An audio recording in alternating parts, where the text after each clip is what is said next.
To our heroin task force and discussion and hearing and giving the opportunity for our communities and our community leaders to see what we're doing and how we're doing it across this state to help families and to help those that are addicted and to cut down on the amount of deaths that we're seeing across this state. Just in this city, just right in this community, we've lost about 6 kids in the last 8 to 9 weeks, from the areas of about 17 years of age up to 35 years of age. As a member of this State Senate Task Force on Heroin and Opiate Addiction, I want to thank my co-chairs for coming down, and one from Albany, and both of these guys came from upstate New York, and I want to thank them for coming.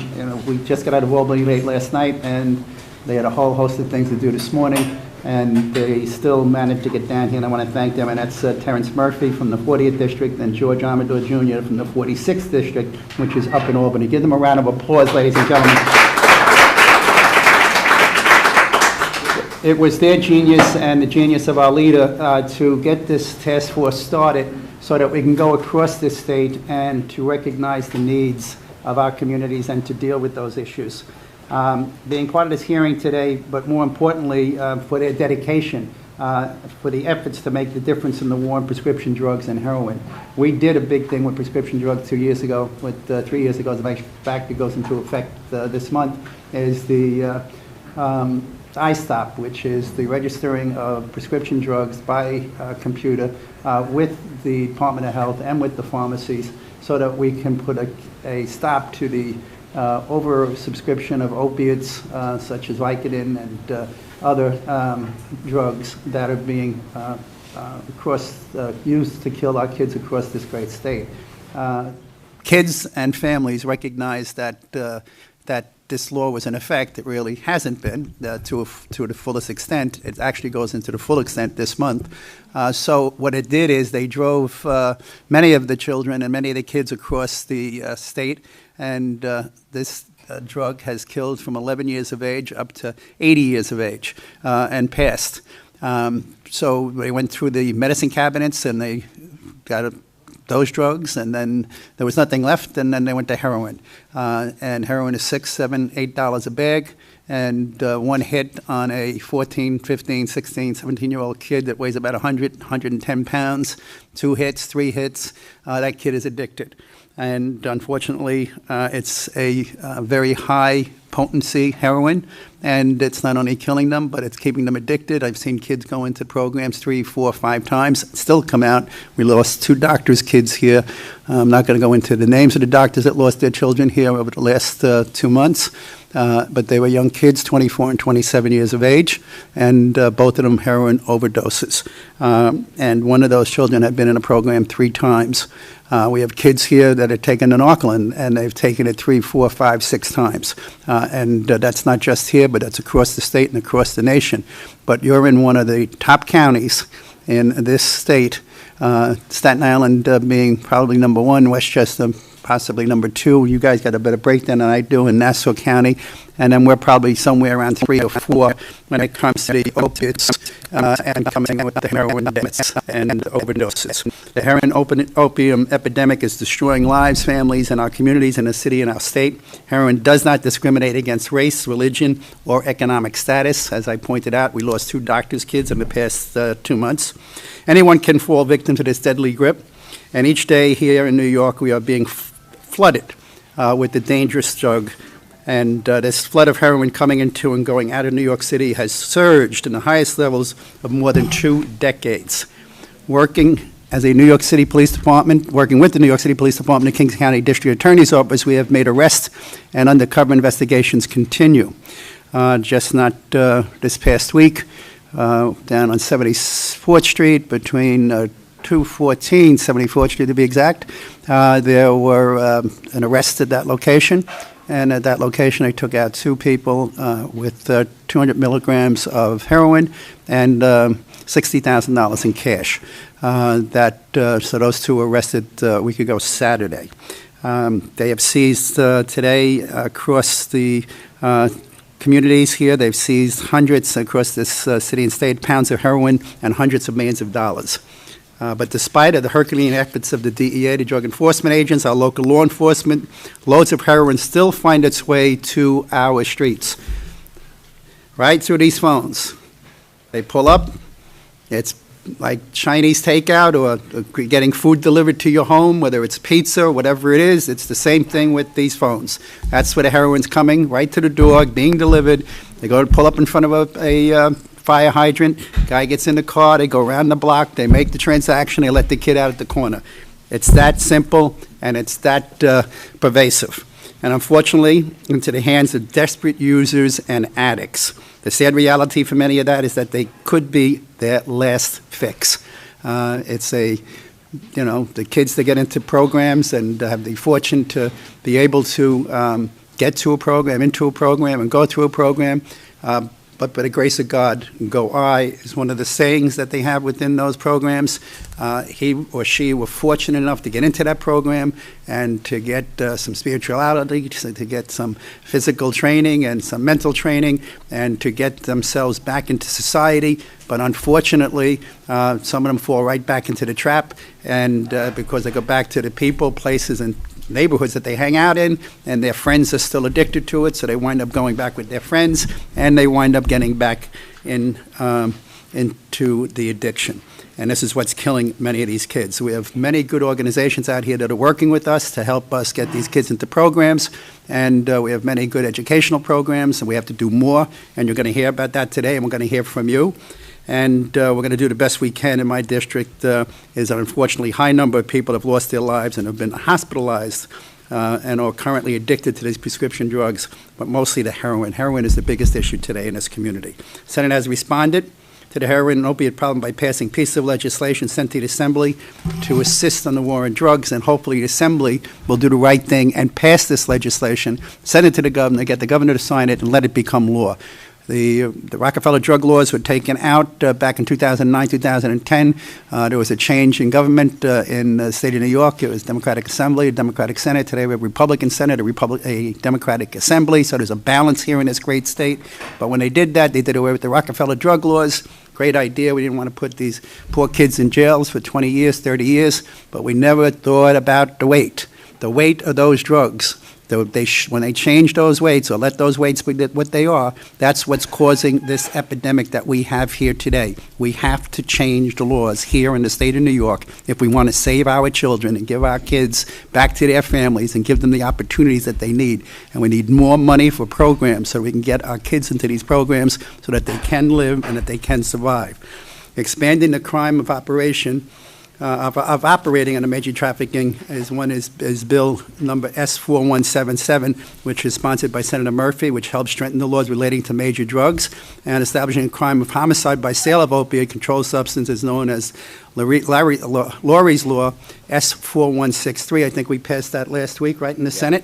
Facilitating the conviction of drug dealers, S100, sponsored by Phil Boyle, our colleague in Long Island, allows someone to be charged with the crime of intent to sell if he possessed 50 or more packages of a Scheduled I opium derivative, or possessed $300 or more worth of such drugs. Why would you be allowed to have 150 or 200 bags of this heroin and not be charged with felonies and put into jail for it? It's crazy. It's absurd. Improving Safety and Judicial Diversion Programs, S1901, sponsored by Senator John Bonasek, another one of our colleagues in upstate, and requires a court to determining a defendant's eligibility for a judicial diversion program for alcohol and substance abuse. I keep on calling it upstate. My colleagues are going to laugh at me. It's the Mid-Hudson, but everything outside of New York City to me is upstate. Preventing the sale of synthetic drugs, sponsored by Senator Jeffrey Klein, Bronx and Westchester. This would help combat the quickly moving world of the designer drugs. Expanding treatment. Pardon me? Just passed that one, too. I just got that. That's true. Expanding treatment options for individuals in judicial diversion programs for opiate abuse or independence, S4239B, sponsored by my good colleague here, Senator Murphy. Establishing assisted outpatient treatment for substance use disorders, S631, sponsored by Senator David Carlucci from Rockland County, enables the court to order assisted outpatient treatment, AOT, for an individual with a substance use disorder. We need that law. Creating a prescription plan medication awareness program, S4348, sponsored by Senator Kemp Hannon from Nassau, creates a continuing medical education program for practitioners with prescribing privileges. We got to reduce the number of prescribed pills that are going into our homes when it comes to opiates. We don't need 30, 60, and 90-day prescriptions filled with these type of opiates. 10 days, 15 days, 5 days, whatever we think that we're going to need for that illness or for that operation or for that sickness, that's what we should be giving, and then let them come back and get another prescription if one is needed. But we should not be doing the large doses of the opiates that we're giving out today across the state, or were doing at one time. Will put a stop to that, and it'll also put a stop to the doctor shopping where you can get opiates at one pharmacy, go to another doctor, he'll give you a prescription, go to another pharmacy, and then you go to another doctor, get another prescription, go to a third pharmacy. This will put a stop to all of that, and has put a stop to it, and that's why heroin has become the drug of choice for many of our kids across this state. Creating drug-free zones upon the grounds of drugs and alcohol treatment centers, S4023, sponsored by Senator Dean and DeScallis, and creates a drug-free zone prohibiting the criminal sale of controlled substance within 1,000 feet of a drug or alcohol treatment center, methadone clinic, similar to the drug-free zones of our schools. Making Kendra's law permanent, S4722, sponsored by Senator Kathy Young, improves care for people with serious mental illness and protects the safety of patients and the public by streamlining and improving the New York AOT program, Kendra's law. And criminalizing the illegal transport of opiate-controlled substance, S608, sponsored by Senator Boyle, further criminalizes the illegal transport of an opiate-controlled substance when it's transported any distance greater than 5 miles within the state or from one county to another county within the state. Establishes the option for a youth suffering from substance use disorder to be educated as a person in need of supervision, PINS, which has been around for a long time, S3237, sponsored by Senator Jack Martins, provides parents with the ability to file a PINS petition in family court for a potential placement of one's child who is suffering from substance use disorder into a substance use program, treatment program. Kid gets to 18 years of age, you got a problem, right? So you want to be able to get and make sure that we can deal with these children before they become young adults. And when they become young adults, it becomes a major problem for the parents in trying to get them in. The kid doesn't have to do that. The kid can do what he or she decides that she wants to do or he wants to do. So it's very, very trying for the family in trying to get these children into these programs. And the kids got to be ready for these programs. If they're not ready for the program, they're just going to repeat and go back on the street and do it again. In addition, the 2015-16 budget provides significant funding for programs targeting heroin crisis, including $7.8 million in funding for statewide prevention, treatment, and recovery service. That would not have happened if this task force was not in place, ladies and gentlemen. This task force is the reason that more money is being directed at this scourge. And this is a scourge. This is killing and tearing families apart. $450,000 to purchase Narcan kits to keep given out by free individuals who participate in the Narcan training classes. And today we have a number of pharmacies in our community that will give you Narcan for free, and you should have it in your home just in case. And kids are hanging out, you never know. Kid comes over, kids could be straight, one kid isn't, one kid comes in, one kid has the overdose. You have that Narcan kit in your house to be able to save that life of that individual. We don't know who's on it. Your friends, even that your children are bringing into the house, your friend, they don't even know if their friends, in some cases, are using heroin. That's what's going on in our schools today. It is amazing how this is happening, and I have a particular case that I know of personally where this happened, and it's just a shame that we're not prepared for it. We don't expect it. We would never expect it in our own homes, and all of a sudden, pop! It can happen to any one of us. Any one of us. Our children can go astray or bring in a kid, a friend, that is already under the use of this drug. $140,000 to finance the cost of Narcan kits for staff nurse authorized to administer the Narcan in the event of a heroin or opiate overdose in our schools. And I could go on, but my partners and you would kill me if I continue to go on with all of these laws. So what I'm going to do is to give it an opportunity for my colleagues to open up and to make their comments, and then, of course, we have a number of people that will testify before us, and hopefully, at the end of this session, you will be at least somewhat more educated and have more options than you had before you came in this room, and to understand that the state is taking this very, very, very seriously. This Senator Golden, here in this community, is shocked and is out there on a regular basis on a number of kids that we have today that are addicted to heroin here in Dyker Heights, here in Bay Ridge, here in Gravesend and Bensonhurst and Marine Park, and across our community here in Brooklyn and Staten Island and across this city. The numbers are outstanding. You would never believe it. Ladies and gentlemen, our good colleague, who should I go to? George? Murph. Senator Murphy, ladies and gentlemen, and I want to thank him for driving down here and for being part of this task force. Please give him a round of applause, and Senator.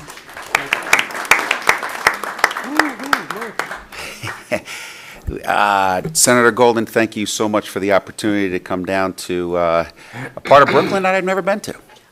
And I'm getting to know New York State. Senator Amador and myself had the opportunity on Tuesday of 7 o'clock in the morning. I took off in my car and headed up from Westchester to Albany, and my good buddy here was able to throw me in his car, and we took off to Oneonta for a 12 o'clock meeting on Tuesday. And we had about a 2.5, 3-hour meeting at SUNY Oneonta, which was tremendous. Great presentation that was delivered by Senator Seward and ourselves. Then we grabbed a little bite of lunch and headed out to Penn Yan, which is out by Buffalo. And we did another about 4-hour task force meeting out there, and drove back into Albany. And I'd just like to thank my good senator for the ride and the safe ride back and forth, and him traveling down from Albany today. It is absolutely an incredible issue that we're dealing with. To be able to come down here and say a few words is just an absolute honor and a privilege. Knowing and hearing from the community around New York State it's just devastating what is going on. The kids are, and I say kids, and I don't use that term facetiously because some literally are kids, and like Senator Golden said, we have adults. They're literally dying. And my background is I'm a chiropractor nutritionist, so I know a little bit about physiology and how this whole the opioid works and how the Narcan here works. And what we had done last year was an intricate part was to allow, if you could imagine, school nurses. It was illegal for school nurses to administer life-saving antidote Narcan on school grounds if they needed to. That was illegal. We switched that. Not only did we switch that and allow them to, A, be certified in it and get them a kit, but we're not big proponents of unfunded mandates. We also funded that, close to $250,000 to make sure all schools in New York State have the opportunity to allow their school nurses to get certified and carry it. Why they wouldn't, I don't know, but we're not here to shove things down your throat. Also is to allow all first responders to be able to carry the Narcan kit. And the explosion that has happened, thank God we did. In my district alone, I'm up in Westchester County and Putnam County and Dutchess County. And just last week we had a 20-year-old that was arrested under an initiative that we started up there called the Northern Initiative. And it was $30,000 cash, 562 bags of heroin, and it was a 20-year-old female. And then her boyfriend had sold it to a young kid who the parents found up in his room, overdosed, ran him to the hospital on life support, turned over the phone, tracked it all down, and that's what you guys are doing, a tremendous tremendous job, our law enforcement, and we're here to support you 1,000,001%. So there's this past Thursday, I don't even know what's today. Today's Friday, right? So last Thursday, 26-year-old in my hometown overdosed and died. Yesterday, another 26-year-old male was caught through this task force dealing numerous times, finally arrested. So these are kind of things that we are aggressively going after. Some of the stories that, a story I thought I had heard it all until I went to Penn Yan and I heard this lady's story that literally gave me the chills. Devastating, losing a 9-month-old or a 9-year-old and her son in jail, and it was just absolutely horrifying. So we are here, Senator Amador and myself and Senator Ord have been traveling New York State. We will continue to travel New York State to do whatever we have to do to, take the stigma off of this, because you have really, really good kids that just got caught up taking their prescription drug that was prescribed from them from their medical doctor. I had the opportunity of going down to New Orleans this past summer to represent New York State in the pain management opioid overdose prevention and listen to the other state legislators from around the United States. And the number one thing that came out of that whole thing was the overprescription of Oxycontin, Oxycodone, Percocet, Vicodin, and the prescription drugs that gets people started. And so we've been trying to make a concerted effort of a Shed the Meds program, a take-back drug program that we're getting law enforcement involved in, and a number of different initiatives that are going to try and take some of these drugs off the streets. So I am here to listen. It is an honor and privilege to be here. If there's anything that we can do or suggestions, because obviously we don't know all of what needs to be known, and we're here to listen to you and to get some more information, and then eventually come up with our task force, our book that we will, suggestions for New York State. That's the whole idea of what we're doing here. We will be going into Long Island within the next few weeks, and then back up into Westchester, and I believe we're going to be back up in Binghamton, I think, for Senator Ashkar or something like that. So thank you for the opportunity of being here today. I look forward to a great discussion and some suggestions that the panel would have for us. Thank you. Well, thank you, Senator Murphy, and I'm Senator George Amador. I represent the 46th Senate District, which consists of Montgomery, Schenectady, Albany, Greene, and Ulster counties. So it's actually the connection of the Hudson Valley and the Mohawk Valley region. And when you look at that, it's kind of the capital region area that we upstaters are no different than being here in an urban area. And I want to first thank Senator Marty Golden and the Knights of Columbus. I want to thank everyone who was in the audience today. This is an issue that is not going away. This is an issue that's not trending up or down. This is an absolute crisis we have throughout the state of New York.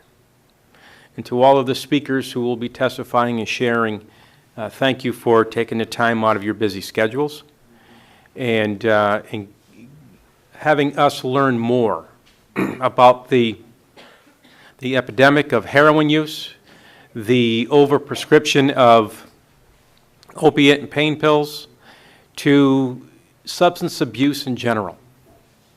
I am the chairman of the Standing Committee in the State Senate of substance abuse, alcoholism, substance abuse. So I live, eat, sleep this issue on a daily basis in Albany.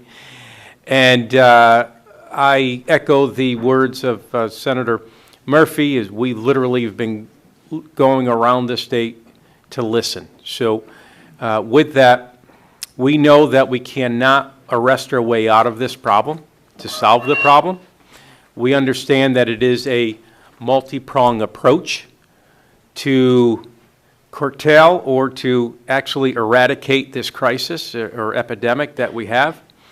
And that multi-pronged approach is, which I'm sure we're going to hear a lot of today, talking about prevention and advocacy, which will, the more we can educate everyone in the community, not just our students in schools, but everyone in the community about the addiction problem and abuse of substances, it will help. To going and looking at our treatment options and the treatment providers, and do we have enough beds? Where are they located? And what type of treatment is being provided? And is it working? Engaging and getting some sort of measurement of success. To then going into the recovery phase and making sure that we have the recovery services and the wraparound services for an individual and that peer-to-peer support, so that we know that someone who we've invested in treatment and we're trying to help them get back on their feet, will stay recovered and kind of help them along their course of life. And another prong is law enforcement. So I'm so glad to see Captain here from NYPD. And I'm sure that we have, and the special narcotics prosecutor here from the city, that the law enforcement aspect is very important. As Senator Golden mentioned, all of the important pieces of legislation that the Senate has introduced or passed, we are working on this. So I look forward to hearing from the great people of Brooklyn about this issue, so we can go back to Albany, finish up our report, and put forth some great initiatives that are going to help with this quality of life issue that is devastating every community in the state of New York. So thank you for being here today. Start by saying thank you. Thank you, Bridget. Thank you very much for being here. Thank you. Thank pleasure. you very much.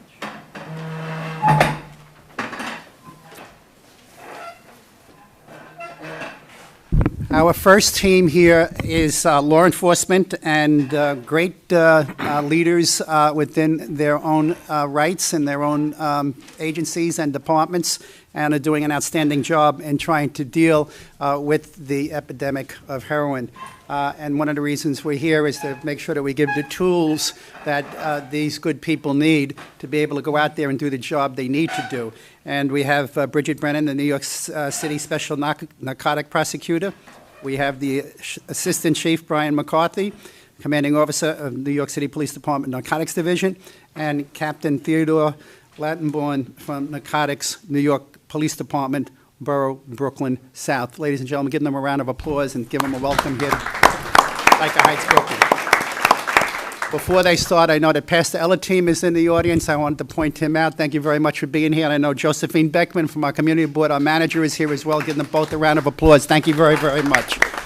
Which one of you lovely people would like to start?